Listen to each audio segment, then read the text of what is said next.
Capítulo 2. El sombrero de copa. Lo único que necesitamos para convertirnos en buenos filósofos es la capacidad de asombro. Sofía dio por sentado que la persona que había escrito las cartas anónimas volvería a ponerse en contacto con ella. Mientras tanto, optó por no decir nada a nadie sobre este asunto.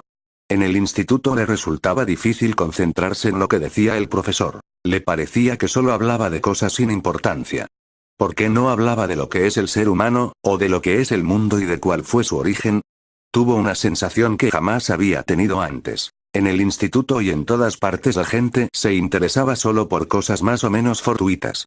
Pero también había algunas cuestiones grandes y difíciles cuyo estudio era mucho más importante que las asignaturas corrientes del colegio.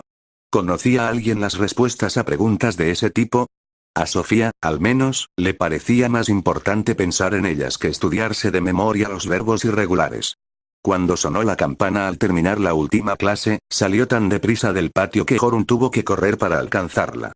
Al cabo de un rato Jorun dijo, «¿Vamos a jugar a las cartas esta tarde?»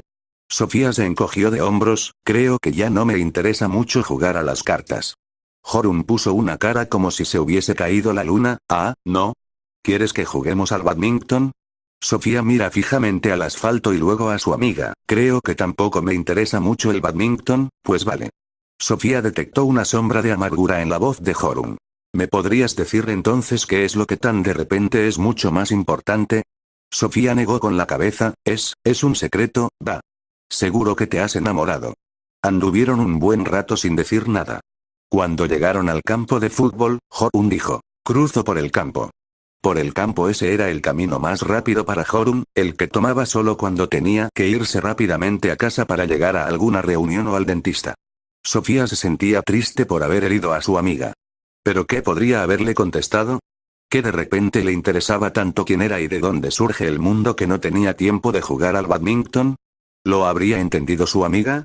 ¿Por qué tenía que ser tan difícil interesarse por las cuestiones más importantes y, de alguna manera, más corrientes de todas? Al abrir el buzón notó que el corazón le latía más deprisa. Al principio, solo encontró una carta del banco unos grandes sobres amarillos para su madre. ¡Qué pena! Sofía había esperado ansiosa una nueva carta del remitente desconocido. Al cerrar la puerta de la verja, descubrió su nombre en uno de los sobres grandes. Al dorso, por donde se abría, ponía, «Curso de filosofía. Trátese con mucho cuidado». Sofía corrió por el camino de gravilla y dejó su mochila en la escalera. Metió las demás cartas bajo el felpudo, salió corriendo al jardín y buscó refugio en el callejón.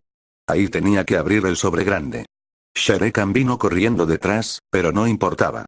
Sofía estaba segura de que el gato no se chivaría. En el sobre había 3 hojas grandes escritas a máquina y unidas con un clip. Sofía empezó a leer,